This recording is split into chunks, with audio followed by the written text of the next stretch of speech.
Well, it's been a quite an exciting day as well as surprising for most of us because nobody was expecting that two former chief ministers of Jammu and Kashmir, that is Umar Abdullah and Mehbooba Mufti, both of them will lose. Exit polls, most of them had predicted that Umar Abdullah will at least win the Baramulla constituency seat, but he has lost with a huge margin. That too from a candidate who's an independent and has been languishing in the jail from the last many years. Engineer Rashid was an independent candidate from the Baramulla constituency and is also from the Baramulla district. Has finally won that seat with a huge margin, and now all the political leaders have congratulated him. Basically his son, who has been campaigning for him all through the election campaigning.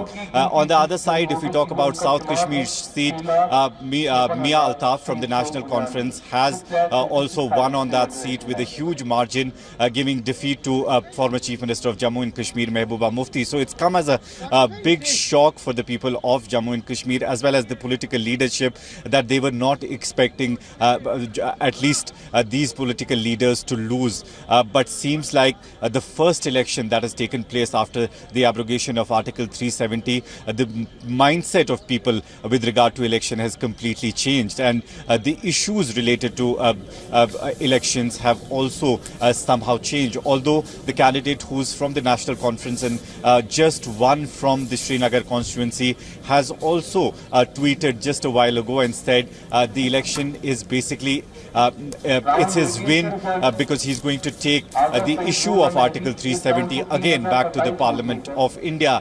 While as we are also getting news finally that Ladakh seat has also been won by the independent candidate Haji Hanifa, who was earlier a National Conference candidate from the Ladakh Hill Council, but later on he decided that he'll go solo in the parliamentary elections, has finally won, and he's being also congratulated by most of the political leaders, and that was also not predicted in any of the exit polls. So it's been quite a surprising day with regard to elections in Jammu and Kashmir.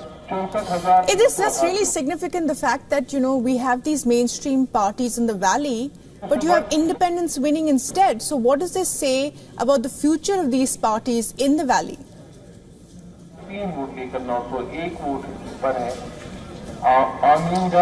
See, it's very interesting that Engineer Rashid, who's been in the jail for a long time, has won the election, that too against two of the most powerful candidates. One was Umar Abdullah from the National Conference, and another candidate was People's Conference Chief Sajjad Ghani Lone, who's also been supported by parties like Apni Party, which is a regional political party, as well as the BJP. Not officially though, but BJP was supporting Apni Party as well as People's Conference from a long time. And despite that, Engineer Rashid has managed to win this seat, and it seems like his son basically was campaigning and he has won on the sympathy votes and not on any of the election issues. On the other hand, if we look at two other seats that National Conference has won in the Kashmir region, it seems because they were campaigning aggressively with the main point and agenda being that they will get back the Article 370 if they come to power in the assembly elections, as well as if all the seats of the parliamentary election are won by them. Two of the seats have gone to the National Conference, while as Jammu still remains divided and still remains with the BJP. Both the seats, Udhampur as well as Jammu, at the moment are very easily going to the Bharatiya Janata Party. So this time it seemed like BJP was expecting that the abrogation of Article 370 will actually translate into votes, and especially they will get, at least the parties that they are supporting will get support in the Kashmir division, but that didn't really happen on the ground. In a case of Ladakh also, we have seen they've been protesting from a long time now with regard to statehood, with regard to the domicile, but those issues were also, it seemed, ignored by the Bharatiya Janata Party, and that's one of the reasons that they have listed third in the race today. It's the Indian National Congress who's trailing with this independent candidate who has just won the election in Ladakh.